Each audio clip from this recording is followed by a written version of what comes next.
વડોદરામાંથી પસાર થતી વિશ્વામિત્રી નદીમાં મોટી સંખ્યામાં મગરો અને કાચબાઓ વસવાટ કરે છે, પરંતુ હવે વિશ્વામિત્રીની આસપાસના વિસ્તારમાં વસ્તી વધી ગઈ છે અને વિશ્વામિત્રી નદીમાં કચરો અને ગંદા પાણી ઠાલવતા લાગે છે કે વિશ્વામિત્રી ગટર બની ગઈ હોય. ભાગ્યે જ જોવા મળે છે કે મગરો હુમલો કરતા હોય, પરંતુ આજે સવારે મગરે વિશ્વામિત્રી નદીના કિનારે કૂતરાને પોતાનો બ્રેકફાસ્ટ બનાવી દીધો. વડોદરામાંથી પસાર થતી વિશ્વામિત્રી નદીમાં વર્ષોથી મગર અને કાચબાઓ વસવાટ કરે છે, પરંતુ હવે આસપાસ વધતી જતી વસ્તીના કારણે નદીમાં કચરો અને દૂષિત પાણી છોડવામાં આવે છે, જેના કારણે મગરો અને કાચબાઓને નુકસાન થઈ રહ્યું છે, તેમજ વિશ્વામિત્રી નદી પ્રદૂષિત થઈ રહી છે. ત્યારે વિશ્વામિત્રી નદીમાં ભાગ્યે જ જોવા મળતો મગરનો હુમલો તેનો વિડીયો સામે આવ્યો છે. વહેલી સવારે મગરે નદીના કિનારે આવેલા એક શ્વાનને પોતાનો બ્રેકફાસ્ટ બનાવી દીધો હતો.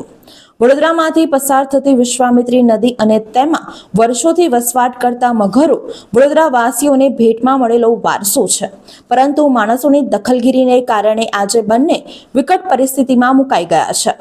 શિયાળો પૂર્ણ થતા મગરોનો પ્રજનન કાળ હોય છે અને ત્યારબાદ માર્ચથી જૂન સુધી ઈંડા મૂકવાનો સમય હોય છે. આ દરમિયાન મગર પોતાનું આશ્રય સ્થાન, ઈંડા અને બચ્ચાને બચાવવા માટે માનવ પર હુમલો કરતા જ હોય છે. એટલે માણસોએ આ સમયગાળા દરમિયાન મગર સાથે કોઈ પણ પ્રકારના અટકચાળા ન કરવા જોઈએ. વડોદરાના પ્રતાપગંજ ગણેશનગર ઝુંપડપટ્ટી નજીકથી પસાર થતી વિશ્વામિત્રી નદીમાં કદે જ જોવા મળતો મગરનો હુમલાનો વિડીયો સામે આવ્યો છે. મહાકાય મગરે નદીના કિનારે આવેલા એક શ્વાનને તરાપ મારી પોતાના મુખનો કોડિયો બનાવી દીધો હતો. સ્થાનિક યુવકે આ વિડીયો સવારે પોતાના મોબાઈલ ફોનમાં કેદ કર્યો હતો. મહત્વનું છે કે વિશ્વામિત્રી નદી મગરોનું આશ્રય સ્થાન છે.